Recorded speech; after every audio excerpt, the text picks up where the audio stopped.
درود به همگی.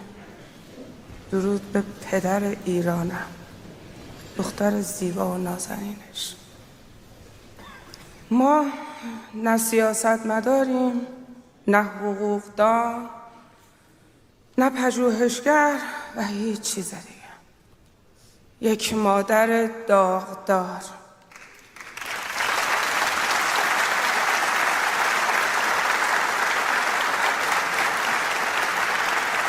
مادری که 5 سال و 7 ماه صدای فرزند 18 سالش شده.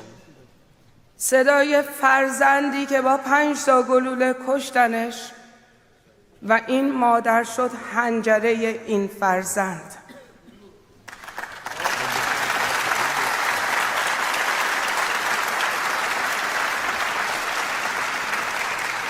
و چقدر زیباست دیدن شماها، کنار هم بودن، اتحاد و اینکه یه قدم ما رو که تبعید شدیم از ایران به بهانه دادخواهی خون فرزند و این اتحاد چقدر دلشاد میکنه ما رو که برمیگردیم ایران.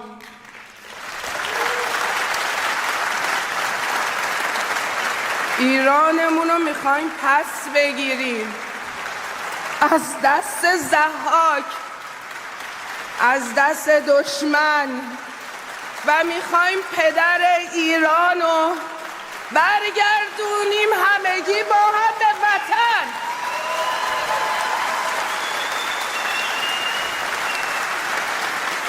قرار همگی با هم، این قول رو میخوام ازتون بگیرم، جلوی جمع جسارتی میکنم ولی این قولو میخوام به هممون بدید.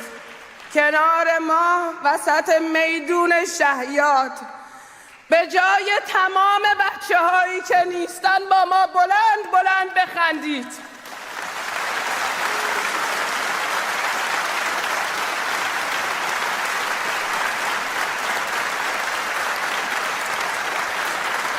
وقت کمه، حرفا رو همه عزیزان گفتم ولی من به عنوان یک مادر آبان میخوام بگم که بچه‌های آسیب دیده فرزندان من و ما همه فرزندان کوروش، سربازان ایران کنار شاهزاده ایستاده ایم.